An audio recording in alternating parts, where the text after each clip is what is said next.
A new year is about to begin, and it's a new opportunity for your avoidant ex to breadcrumb you. It's a perfect opportunity because they don't really risk rejection the way that they would when they reach out at other times of the year. It's the New Year's. It's normal to wish people a happy new year. So they can use this as a shield to avoid the rejection that they fear. Because rejection is a top fear for somebody who has avoidant attachment. It's a deeply insecure attachment style. This is a person that does fear abandonment at a subconscious level, sometimes consciously. They also fear rejection. They fear engulfment, losing themselves in a relationship to somebody who's ultimately going to abandon and reject them. But that fear of rejection is lessened, and it gives them the opportunity to seek the validation from you that they so desperately crave. This is a person, due to their insecurities, relies heavily on external validation. They want to know that you still want them, that you're still an available option. So, if you give them that validation by saying stuff along the lines like, Happy New Year's, I've been missing you, I'm thinking of you, can we talk? Anything that tries to rein them back in. First, they're unlikely to reciprocate. But number two, it validates them. It lets them know that you are still an available option, that you are still there in their back pocket, and they can pluck you back into the romantic zone whenever they so please, that you're pining away from them, and that there's no consequences to their actions, the way they hurt you, the way they discarded you, the way they crushed your heart. There's no consequences. You are still available for them. So what do you do if this person reaches out for Happy New Year's? Well, you're under no obligation to actually respond to them. You don't have to. This is a person that hurt you. You didn't want to end the relationship. They ended it on you. And on top of that, they gave you vague excuses as to why it had to end. Things along the lines of, I can't give you what you need, or I'm just not ready for a relationship right now. They gave you no closure, and they really didn't show you any empathy either.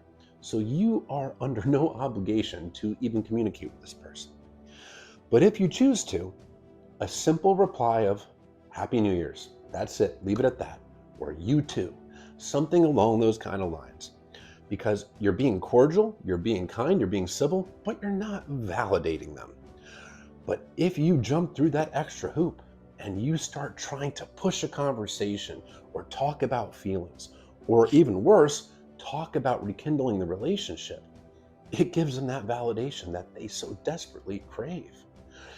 If this person really regrets the breakup and they really do want to work on it and fix what they broke, they're going to let you know. They're not going to do so by breadcrumbs. The reason why someone breadcrumbs, and this is applicable to avoidance, is because they're seeking that validation. They're not really considering you or your feelings, because being breadcrumb creates a lot of anxiety. It's constant false hope because you didn't want the relationship to end, and it's little dangling carrots of hope that maybe they regret the breakup, maybe they regret hurting you and they want you back. But when you push for that, they pull away, sometimes even ghost again, just to reappear down the road and breadcrumb you again. Now you can also set a boundary on the breadcrumbing. Boundaries are important. It's a secure thing to do because you're respecting yourself. You're respecting your self-worth when you hold your boundaries. Your boundaries are your limits of what you want, don't want, what you need, don't need, what you'll tolerate and not tolerate. And you can simply say, I hope you're doing well, but unless you're reaching out with a purpose, with an intent, I ask you to please respect my space, because I need that time and space to heal, because what happened to me really did hurt. And every time you reach out without purpose, it simply rips off the scab and reopens that wound. There, you've asserted that boundary. You've let them know that unless they're seeking a purpose of repairing what they broke, taking accountability, that breadcrumbing only hurts you, and you're setting your limits. If they continue to ignore your boundaries, you have every right to block them because you set your boundaries. But by doing so, you're no longer enabling this person, and you're also respecting yourself. Because when you do take the bait and you give them that extra validation, you are enabling them.